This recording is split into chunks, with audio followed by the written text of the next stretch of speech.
The Grand Pavilion ballroom was decorated like something from a magazine spread.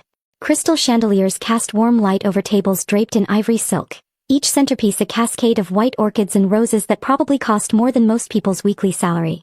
Soft jazz played from speakers hidden somewhere in the ornate crown molding, and waiters in crisp white jackets circulated with champagne and appetizers. My mother's 55th birthday party was exactly the kind of event she'd always dreamed of, elegant, expensive, and designed to impress the 75 guests who'd gathered to celebrate her. I stood near the entrance taking it all in. The venue was beautiful, I'd give them that. When I'd purchased the Grand Pavilion 18 months ago, it had been run down and struggling. Now, after extensive renovations and a complete operational overhaul, it was one of the most sought-after event spaces in the city. We were booked solid for the next 14 months. Isabella. My sister Vanessa's voice cut through the ambient music. She was 28, impeccably dressed in a designer cocktail dress that probably cost $3,000, and wearing the expression she always wore when she looked at me, a mixture of pity and barely concealed contempt. "Hi, Vanessa," I said, accepting her air kiss that didn't actually touch my cheek. "You actually came," she said, her eyes sweeping over my simple black dress, the one I'd bought at a department store for $200 because it was comfortable and appropriate.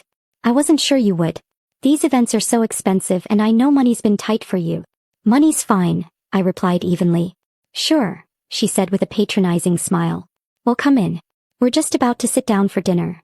I followed her into the ballroom where guests were finding their assigned seats. I spotted my parents at the head table, my father, Carlos Torres, looking distinguished in his suit, and my mother, Elena, resplendent in a gown that probably cost more than my monthly rent. Or what they thought was my monthly rent. My brother Miguel stood with a group of our cousins, all of them laughing at something on someone's phone. At 33, Miguel was the golden child. Successful architect, beautiful wife, 2 perfect children. He glanced up as I approached, gave me a brief nod and went back to his conversation. "Okay, so seating," Vanessa said, consulting a small card in her hand. "Let me see where we put you." I waited while she scanned the seating chart. Around us, relatives and family friends found their tables, greeting each other with enthusiastic hugs and compliments. Several people glanced at me with polite smiles before quickly looking away, as if acknowledging me too much might be embarrassing for everyone involved. "Here we go," Vanessa said brightly. "You're at table 9. Over in the corner." She pointed and my stomach sank. Table 9 was tucked in the back corner of the ballroom, partially obscured by a decorative column. And sitting at it were 5 teenagers. My nephew Carlos Jr., my niece Sophia, and 3 of their teenage cousins. "That's the kids' table," I said quietly. "Well, yes," Vanessa replied, her voice taking on that patient tone people use when explaining something obvious to someone slow. "We had limited adult seating, and since you're not married and don't have a +1 and you're not really involved in the family business discussions, we thought you'd be more comfortable with the younger crowd." "I'm 31 years old." "I know. And you're so good with kids. Remember how much fun you had with them at Christmas? They love you." What she meant was, "You're still single, still without the markers of adult success we value, so you might as well sit with the children because you're essentially one of them." I looked over at table 9. The teenagers were on their phones, looking bored and resigned. Sophia saw me looking and gave me a sympathetic smile. She was 16 and old enough to understand that being sent to the kids' table at 31 was humiliating. "Vanessa," I started, but she'd already turned away to greet someone more important. I made my way to table 9, very aware that several people were watching. My cousin Andrea whispered something to her husband, and they both looked at me with expressions that mixed pity and judgment. My uncle Roberto shook his head slightly as if disappointed but not surprised. "Hey, Aunt Isabella," Carlos Jr. said as I sat down. He was 17 and sweet, trying to make the best of an awkward situation. "This sucks. I'm sorry." "It's fine," I lied, smiling at him. "At least you guys are good company." "They literally put you at the kids' table," Sophia said, her voice indignant. "You're an adult. This is so disrespectful." "It's a seating arrangement, not a statement about my worth," I said, though we both knew that wasn't true. The other teenagers, my cousin's kids, looked uncomfortable but didn't say anything. They went back to their phones, occasionally glancing up at the adult tables where real conversations were happening. A microphone squealed with feedback and everyone turned toward the front of the room.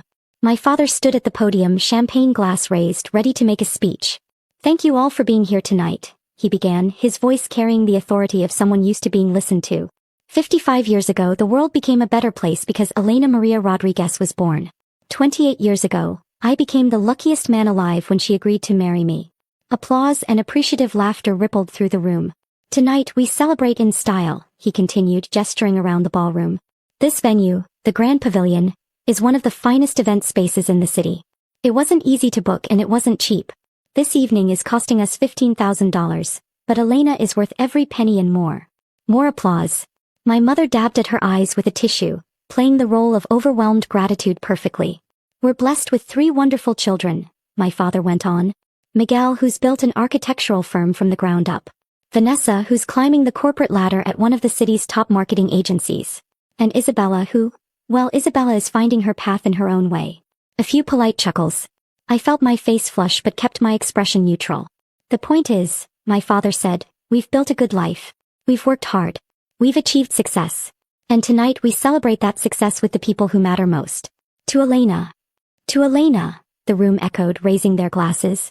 I raised my water glass. I deliberately avoided the champagne, and took a small sip. Across the room I saw my mother beaming, saw Vanessa and Miguel basking in the praise they'd received, saw the elaborate celebration my father had purchased to prove something to all these people. $15,000 for a venue he didn't know his daughter owned. My phone buzzed in my clutch. I pulled it out discreetly and saw a text from James Martinez, the Grand Pavilion's general manager. Miss Torres just arriving. Need to discuss the Davidson event cancellation and the Hernandez lawsuit settlement.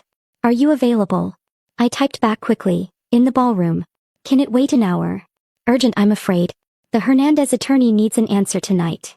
I sighed and texted, come find me. I'm at table 9 in the back corner. The back corner? At your mother's party?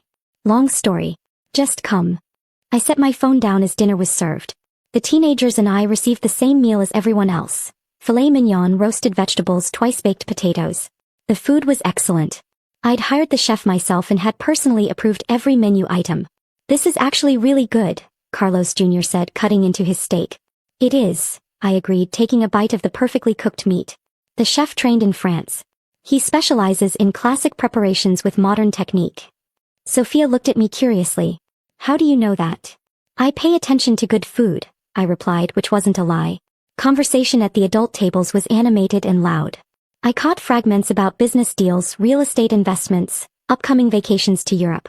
My table, by contrast, was quiet except for the occasional comment about school or sports or which movie we wanted to see.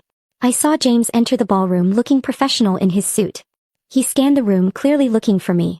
His eyes widened when he spotted me at the kids' table in the corner, but he recovered quickly and made his way over. Miss Torres, he said quietly, stopping beside my chair. I'm sorry to interrupt, but we have that urgent matter. It's fine, I said, standing up. Let's step into the hallway. But before I could move, my father's voice rang out from the podium. James Martinez. Good to see you. My father was walking toward us, hand extended. This venue is spectacular. You run a tight ship here. Everything has been perfect. James shook my father's hand politely. Thank you, Mr. Torres. We're glad you're enjoying the evening. 15,000 well spent, my father said loudly enough for nearby tables to hear. Worth every penny to celebrate my Elena in a place like this. We appreciate your business, James said diplomatically. Then he turned back to me. Miss Torres, about that matter. Miss Torres, my father repeated, confused. He looked at James, then at me, then back at James. You're here to see Isabella? Yes, sir, James replied, and I could see him trying to figure out how to handle this situation. Miss Torres owns the Grand Pavilion. I work for her. The words dropped into the conversation like a stone into still water. My father's smile froze. Several people at nearby tables stopped eating, their attention suddenly riveted on our corner of the room. What? My father said, his voice confused. What do you mean she owns it? I mean Ms. Isabella Torres is the owner and CEO of Prestige Venues Group, James explained, his professionalism unwavering. The Grand Pavilion is part of her portfolio. I'm the general manager here, but she's my boss. The ballroom had gone progressively quieter as people caught on that something interesting was happening. Now it was nearly silent except for the soft jazz still playing from the speakers. Isabella. My mother's voice carried from the head table. What is he talking about? I stood up fully, smoothing my simple black dress. Exactly what it sounds like, Mom. I own this venue. And 6 others like it across the city. That's impossible, Vanessa said, appearing at my father's elbow. You work some administrative job. You live in a studio apartment. You can't afford to own event venues. I work as CEO of Prestige Venues Group, I corrected.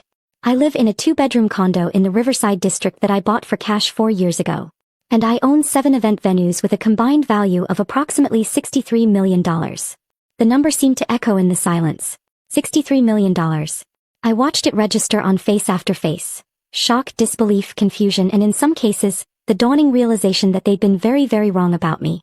Miguel had walked over now, his expression unreadable. You own event venues worth $63 million. Yes. How? Vanessa demanded. Where did you get that kind of money? I built it, I replied simply.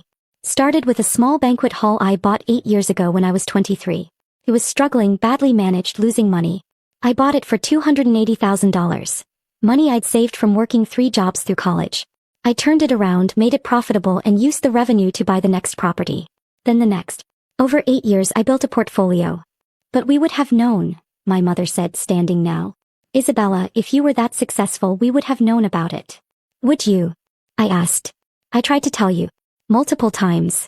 Remember 3 years ago when I mentioned buying the Riverside Ballroom? Dad changed the subject to talk about Miguel's new project. Remember 2 years ago when I said I was closing on the Grand Pavilion? You asked me when I was going to stop playing around and get a real job. But $63 million, my father said, still processing. Isabella, that's more successful than any of us. Yes, I agreed. It is. Then why do you dress like that? Vanessa gestured at my simple dress. Why do you drive that old Toyota?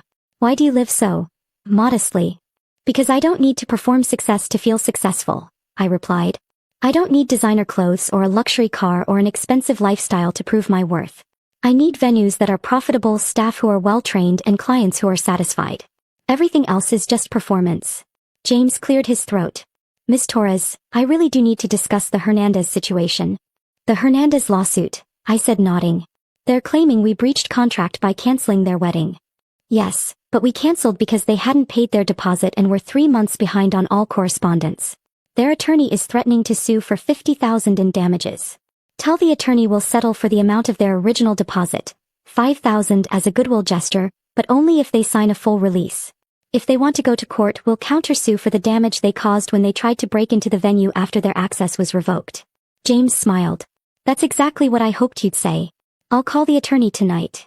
Wait, my father interrupted. You're conducting business? Right now? At your mother's birthday party. You announced that you paid $15,000 for this venue, I replied. I think we should clarify that situation. James, did Mr. Carlos Torres pay for tonight's event? James pulled out his tablet. Let me check. The booking for tonight was made 6 weeks ago under the name Carlos Torres. A deposit of $3,000 was required, balance due 2 weeks before the event. Looking at the account. He paused, scrolling. The deposit was paid. The balance of $12,000 is still outstanding. The silence was deafening now. Every single person in that ballroom was listening. Outstanding, my mother repeated weakly. What does that mean? It means he didn't pay the full amount, I explained. He paid the deposit but never paid the remaining $12,000.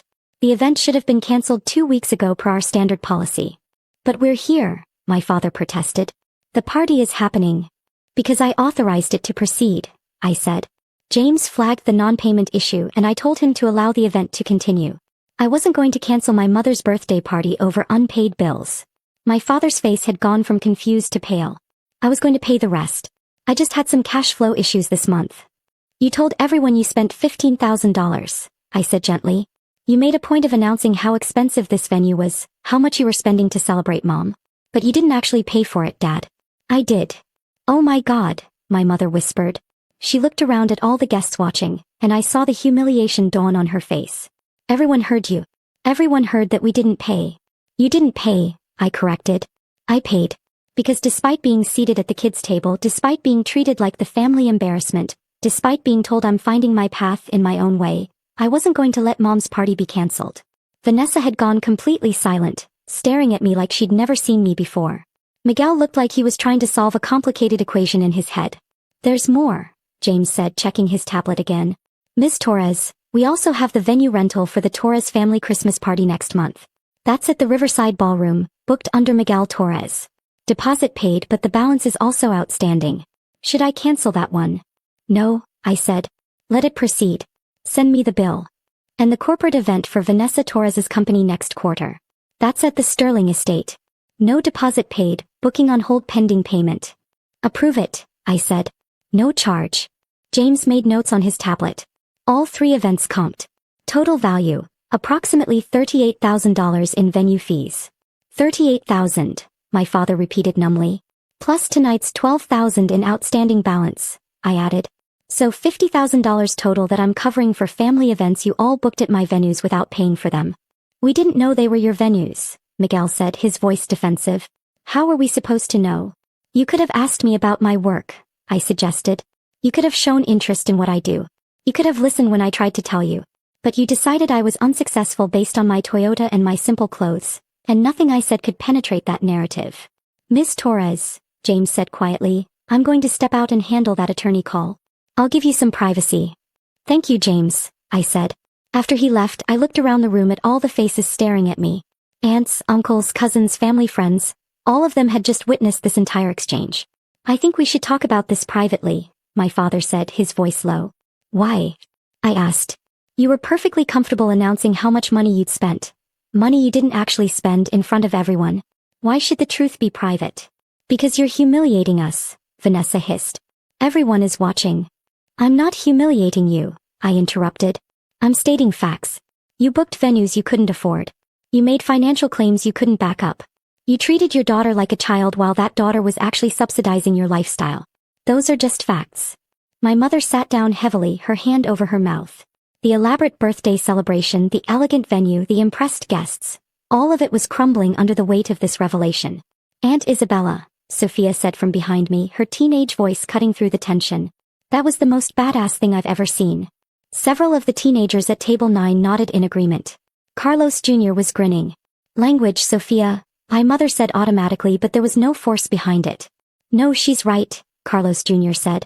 You all treated Aunt Isabella like she was some kind of loser. Made her sit with us like she wasn't a real adult. And this whole time she's been more successful than all of you combined. That's epic. That's enough, Miguel said sharply, but Carlos Jr. just shrugged. It's true though. $63 million. 7 venues. She's basically a mogul and you guys treated her like an embarrassment. I walked over to the head table where my mother still sat, looking small and overwhelmed. I pulled out the chair next to her and sat down. Mom, I said gently, I didn't do this to hurt you. I love you. But I'm tired of being invisible. I'm tired of being dismissed. I'm tired of sitting at kids' tables while my family performs success they can't actually afford. We're not performing, she protested weakly. We've done well for ourselves. Have you? I asked. Dad couldn't pay for your birthday party. Miguel is behind on his venue rental. Vanessa's company event is booked without a deposit. That doesn't sound like people who are doing well. That sounds like people who are struggling but pretending they're not. How did you know we were struggling? My father asked, sitting down heavily in his chair. Because I pay attention, I replied. Because I notice when people book expensive venues but take months to pay deposits. Because I see patterns.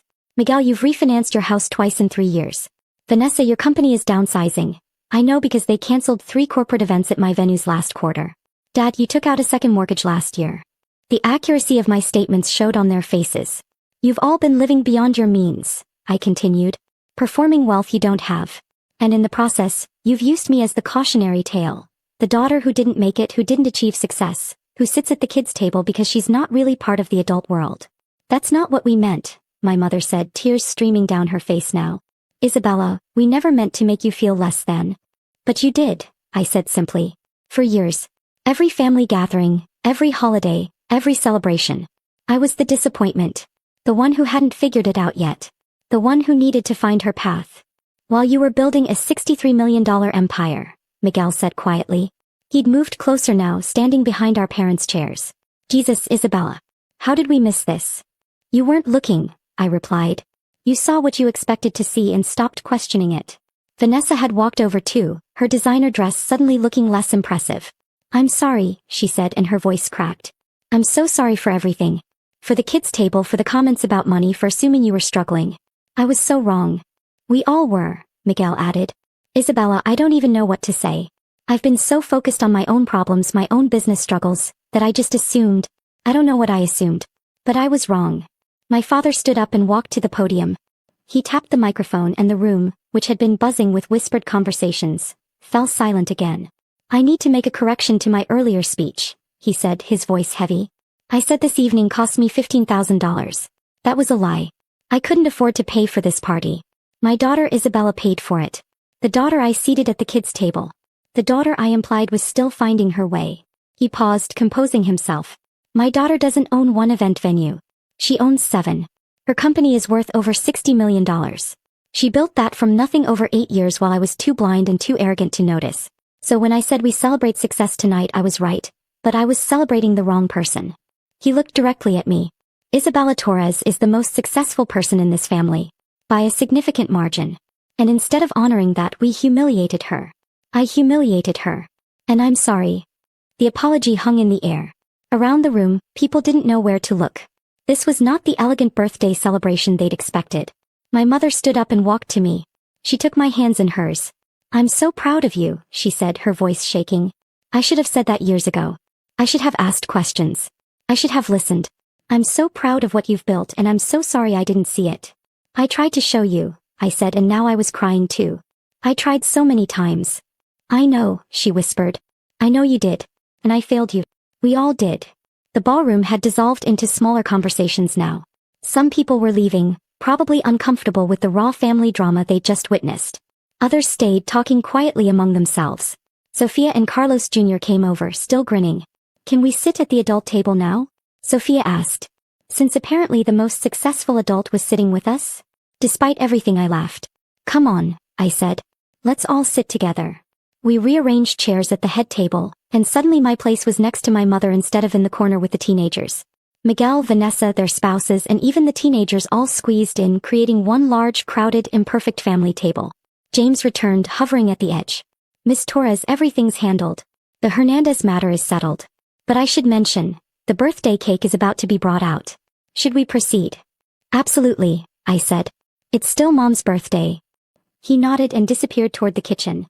A moment later, servers emerged carrying a stunning 4-tier cake covered in white chocolate and fresh roses. They set it on the table in front of my mother as someone dimmed the lights. "Make a wish, Mom," I said softly. She looked at me, tears still on her cheeks. "I already got my wish. My daughter came back to us. The real one, not the version we invented." The cake was cut, champagne was poured, and slowly the party found its rhythm again. But it was different now. Quieter, more honest, less performative. My father pulled me aside as people began filtering toward the dance floor. "Isabella, I need to ask you something. The financial struggles you mentioned, are we really in that much trouble?" "Yes," I said honestly. "Dad, you're leveraged beyond what you can sustain.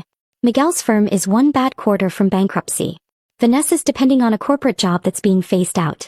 You're all in debt, performing wealth you don't have. Can you help us?" he asked, and the humility in his voice was something I'd never heard before. "Yes," I replied.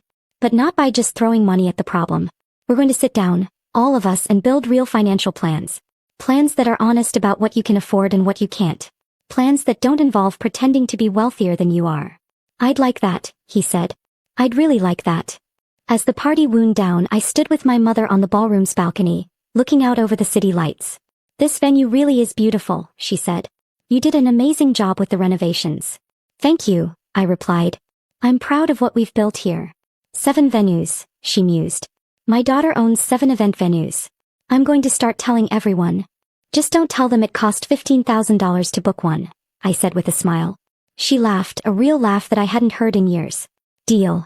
We stood there together, mother and daughter, finally seeing each other clearly after years of misunderstanding. "I love you, Isabella," she said. "Not because you're successful. Not because you own millions of dollars in property. Just because you're you." I'm sorry it took me so long to say that properly. "I love you too, Mom," I replied. "Happy birthday." Inside, the party continued. My family, flawed, imperfect, finally honest, celebrated together. Not at separate tables. Not with pretense or performance. Just together. And that was worth more than $63 million.